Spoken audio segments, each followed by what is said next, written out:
उसको टूटने के बाद 20 ईयर्स का एग्रीमेंट 370 हटने से देश खतरे में आया, ये एक बात, लाइन ऑफ कंट्रोल खत्म हो गया और चाइना गलवान तक आ गया। ये कितना रिस्की है और हमारा सियाचिन वो अब हमारे हाथ में जाएगा या चाइना के हाथ में जाएगा? देखिए,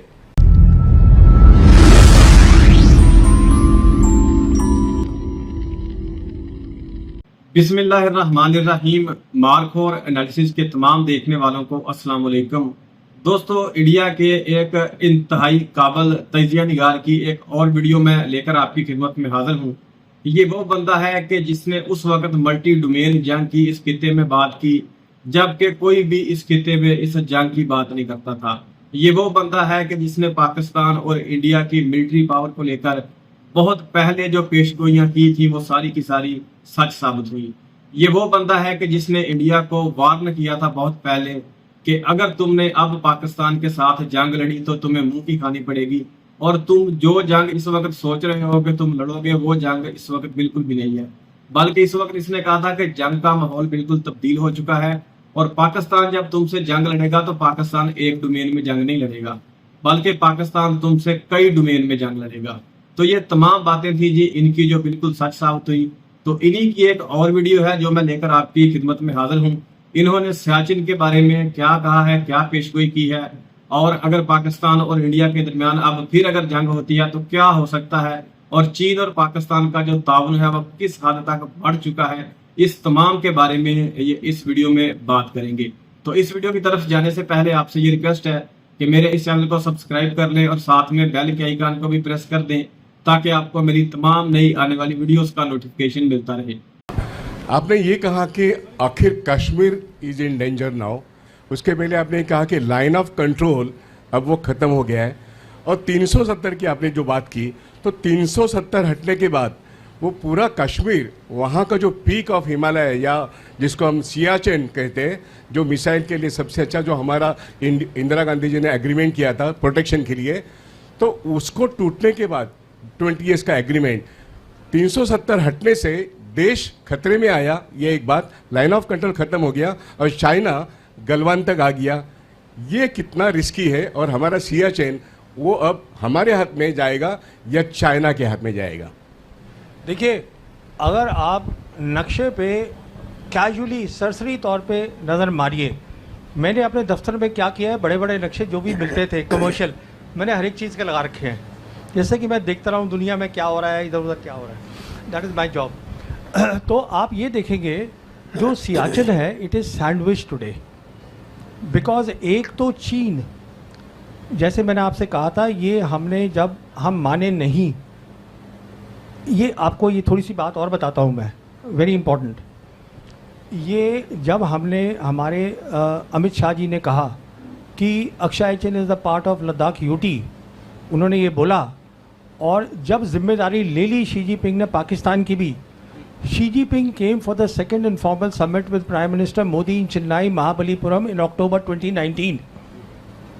और जो एक ख़ास बात शी जिनपिंग ने रिक्वेस्ट करी प्राइम मिनिस्टर से, जिसको हमारी मीडिया ने बताया ही नहीं, जो कि हिंदू का जो कॉरेस्पॉन्डेंट था चाइना में, उसने लिखा, मैंने वहाँ से देखा, Wang Yi foreign minister था, who was part of that second informal summit. Xi Jinping told Prime Minister Modi that if you want peace in South Asia, you have to look at the triangular peace between China, Pakistan and India.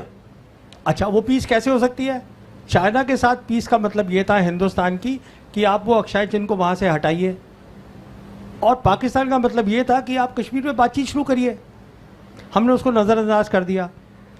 Only after that April 2020 में, because you did not take their request of Aksai Chin, consideration of Aksai Chin seriously at all, you dismissed it, they came in east Ladakh and today they are sitting at most places close to that November 1959 line. तो आज क्या हुआ है, east Ladakh में वो बैठे हुए हैं, दूसरी तरफ पाकिस्तान बैठा हुआ है, बीच में सियाचिन है। But this is not all. Siachen में हमारी ऑयल पाइपलाइंस हैं, हमारे जो लड़के हैं they are sitting at passes passes like Siala, Billafondla, they are 15,000 feet. उसमें बैठे हैं लड़के, तो वो kerosene is the life line, उसकी पूरी विजिबिलिटी चाइनीज को है. तो वो जिस दिन करेंगे कश्मीर की बात पहले वहीं से शुरू होगी. I want to ask 3 questions. Sir, I'm really sorry to interrupt you, but just ask one question because there are many other people who want these to. are all related questions. I understand that, sir, but we'll come to that. एक question ये है कि belt and road का जो काम जो Gwadar port से connected है एक्चुअली, तो ग्वादर पोर्ट का तो काम बंद पड़ा हुआ है. एक क्वेश्चन वो है. दूसरा, Imran Khan was removed on because Americans wanted him to be removed. तो अमेरिकन्स का उनके ऊपर अभी भी छाया हुआ है अपने. तो to what extent Pakistan is aligned with America और and China actually. Agar it comes to a situation where they have to take sides, on which side will they go actually? और तीसरा क्वेश्चन जो है ये रिलेटेड है कि ये जो UAVs का जो रशिया और उसमें जो इस्तेमाल हुआ है दोनों साइड से एक्चुअली, हैज़ इट चेंज? क्योंकि अभी सैटेलाइट का रोल उसमें कुछ कम हो गया है उसमें. अच्छा, Has it affected the satellite? I've got your questions. Okay. Now let me start with the first one very quickly. You know, perhaps you have missed a very important news. वो news ये है कि last year, I think it was November or October, the Chinese Prime Minister Li Qiang and the Pakistan Prime Minister, they inaugurated the Gwadar airport together. And perhaps you missed the news that they have laid a submarine cable from Gwadar to the east coast of Africa, and that goes to Europe. कहने का मतलब ये है, after operation सिंदूर profile बढ़ गई है पाकिस्तान की, China की डोमिनेंस साउथ एशिया में बढ़ गई है. कहने का मतलब ये है, अगर पाकिस्तान आज अपनी गवर्नेंस ठीक कर ले, this is a big if, this is their internal problem. Balochistan is not a military problem.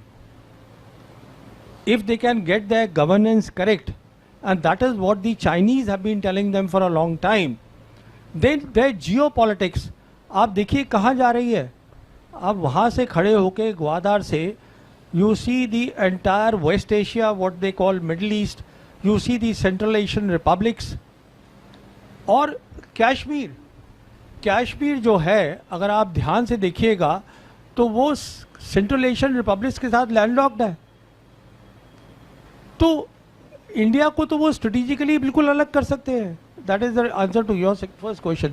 Second question आपका पॉलिटिकल है, मैं पॉलिटिकल सवालों के जवाब नहीं देता. थर्ड क्वेश्चन आपका है यूएवीज के ऊपर. देखिए, यूएवीज का अलग रोल है, सैटेलाइट का अलग रोल है. They are not aligned, you know, they are entirely different. In fact, the future of UAV is artificial intelligence in UAVs, where अच्छा आपको एक और बात बताऊं. पिछले हफ्ते president Putin has announced that we are now building a army, a robotic army as a separate arm. तो मैंने एक किताब लिखी है, the last war, that came out in 2022, where I have shown a scenario that how the humanoid robots will be there in the battlefield. और ये सब मुकम्मल होगा in the next 2-3 years, because the Chinese and the Americans today are leading in humanoid robots, that along with driverless cars, and the third thing जिसको आप सोच नहीं पाएंगे, Chinese have started a new thing called low earth economy. उसका मतलब ये है कि ज़मीन से लेके और 1 किलोमीटर की हाइट तक, now they are using that for economic purposes like robo taxis. And they are saying that by 2030, this will give them $20 billion. तो देखिए ये क्या होता है टेक्नोलॉजी में, पहले आपको आइडिया चाहिए होता है, इमेजिनेशन चाहिए होती है, then you work on that. That is how you innovate. Chinese are doing it. I have Sir, just please. one question. Do you think suspension of Indus water? Sir mike चालू आहे, जवळ घेऊन बोला फक्त. हां, हाँ. तोंड. I have just one question. Here.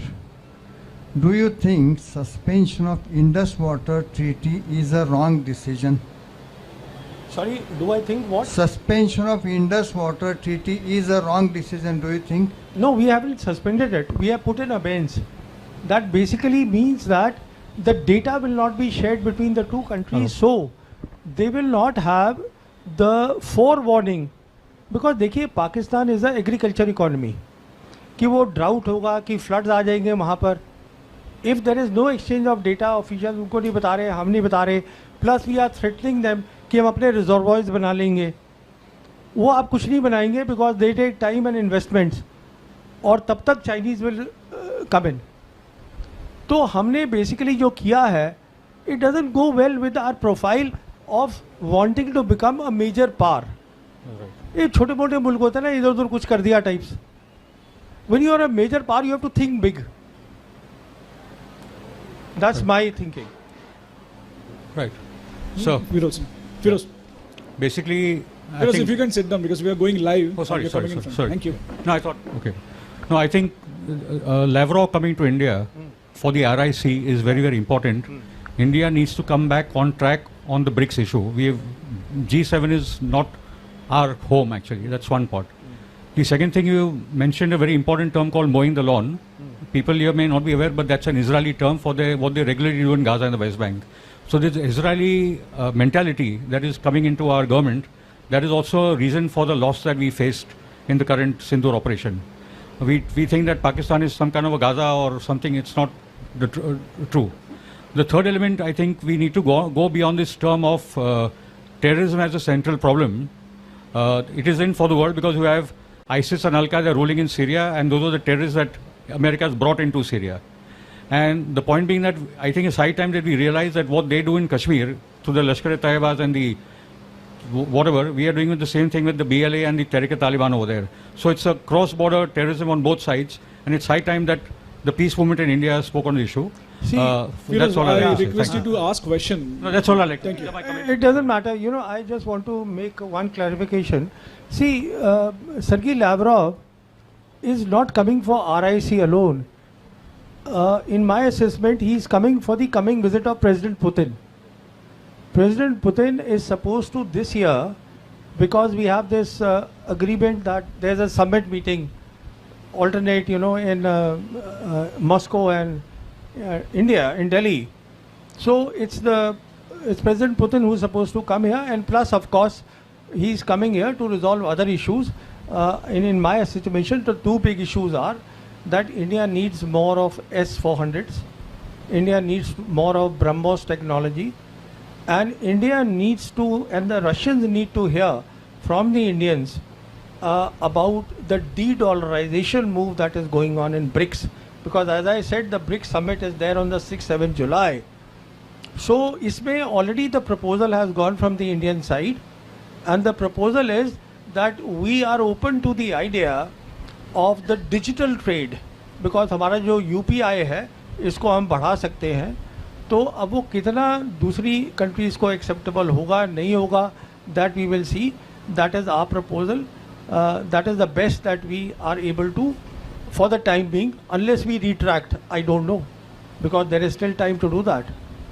So वो मुझे मालूम नहीं है. और जहाँ तक G7 का सवाल है, देखिए हम G7 के मेंबर नहीं हैं, एंड अगेन यहाँ पर एक हाइप बनाई जा रही है. ये एक G7 के बाद एक ऑब्जर्वर ग्रुप को बुलाया है जिसमें India is not alone. 2 other BRICS members are there. South Africa and Brazil also are invited. So, and in any case, as far as I am concerned, it is no feather in our cap. I'll tell you why. because today G7 and the EU, they are torn, they are rudderless. उनको पता ही नहीं है हो क्या रहा है. तो why are we going there? DN Kumar. Hi, sir. With all the discussion that happened so far, I get the impression that it is not Operation Sindoor, but Operation Blunder rather. Was it too early for us to have agreed for the ceasefire? And once upon a time, we were looking at, the world was looking at China plus strategy. Is it not the right time for us to look at US plus strategy also? देखिए, as far as Operation Sindoor was concerned, neither side wanted to escalate because both sided. हमारा जो था objective was only to show our people, this was in my assessment the objective of the government, कि हम अंदर घुस के मार सकते हैं, and their objective was basically to learn the lessons. Not only have they learned the lesson, the Chinese also have learned the lesson, and I am absolutely certain that their top military officers would be confabulating and doing a lot of briefing and debriefing and making the next strategy.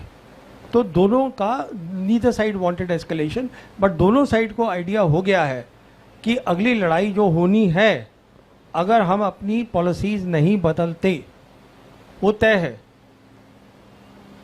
तो वो कैसे लड़ी जाएगी वो समझ में आ गया है. अब जहाँ तक आपने प्लंडर की और दूसरी बातें करी, वो पॉलिटिकल इश्यूज है, मैं उनमें नहीं जा रहा हूँ. तो दोस्तों देखिए, आपने परवीन सुहाने की वीडियो और इनकी आपने गुफ्तगू भी सुनी.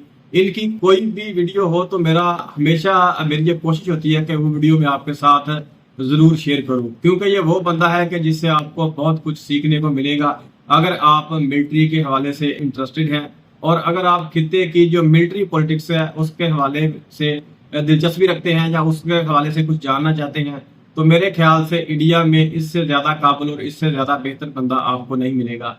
तो जो भी मैं इनकी वीडियोस अपलोड करता हूं, इनको बड़े गौर से देखा करें और सिर्फ एक वीडियो के तौर पर ना इनको देखा करें, बल्कि इनकी बातों को समझने की कोशिश भी किया करें. तो फिलहाल दोस्तों इस वीडियो में इतना ही था. उम्मीद है आपको ये वीडियो अच्छी लगी होगी.